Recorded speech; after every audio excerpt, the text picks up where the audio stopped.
Here with Tanner Pearson of the Barrie Colts. He was 22nd on the NHL Central Scouting OHL draft watch list. Tanner, when you were working with the Kitchener Rangers, sort of, they had that assistant. It's been written about so many times, but what were like the lasting lessons you took from that experience? I guess I could say that I learned the OHL before I was even in it. Learning from guys like Steve Mason, Matt Halischuk, Nick Spaulding, who are all in the NHL today. Just learning how they carry themselves and presenting themselves in public. Yeah.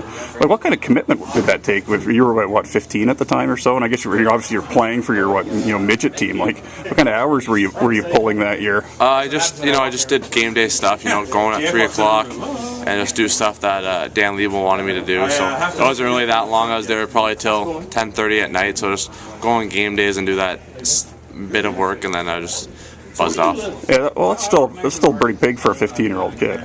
Yeah, I didn't start my 15-year-old. I started probably maybe 4 years before that. Yeah. I got the job from my sister was on the game night staff and was pretty good friends with the other, I guess you could say, stick boy, Taylor Hill. So she just introduced me to him, and he just kind of let me in, and I just went with it. Yeah. Now, what do you think?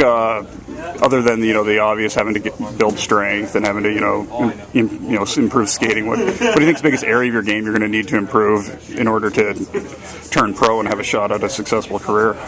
I would just say all around, but probably the biggest thing would be skating. At the pros, everything's faster paced, and you got to be ready at quicker amounts. So just to probably go home, do some more power skating like I have in the past, and just work on that.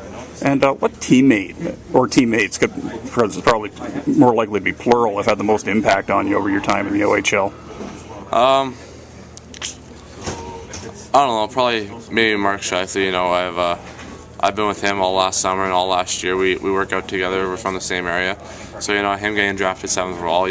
He came back and he kind of shows the poise and the professional attitude that you need to play at that level. Yeah. Now, when Dale Hawerchuk first became your coach, was there any sort of was there a wow factor, like a starstruck, oh my God, Hockey Hall of Famer? I probably had his cards when I was, well, maybe not you guys, but people my age probably had his cards when I was a kid. Like, how long did it take to get over that? If indeed that was the case. Well, not really. I kind of, as soon as he got named coach, I kind of didn't really know who he was, but kind of hearing from all my dads and his buddies saying how great of a player he was in his day, but playing with him in Barrie, realizing that he is, or why he is a part of the Hall of Fame. He's a great player. He's still a great player. He could probably still play in the NHL. So to get him behind the bench, it really helps us a lot. Helps us out a lot too. Yeah, and I'm just trying to remember. So we got my stock list of questions. Now, if there was no hockey, what sport do you think you'd play? Maybe golf or something like that. I'm a big golfer in the summer. Just go with some buddies and hit out the links and just have a good time. Yeah, and aside from your home arena, and maybe aside from your hometown in Kitchener, where's your favorite place to play in the OHL? I'll take the two obvious ones out of the equation to make it tough. So we got 18 to pick from. I got the chance to play here as a home team last week at the Super Series. It was pretty great experience. It's a great place to play as you're the home team, but it's also a fun place to play as the visiting team. And then maybe London as well. They sell it every night. It's a big bar. And last, we'll get back to a hockey question to end off. What's the biggest asset you believe you bring to a team? I just see my vision. I see guys on the ice very well, and maybe my shot too. I got a good shot, and I can pick the corners pretty well too. All right. Well, thank you so much, Tanner. No problem.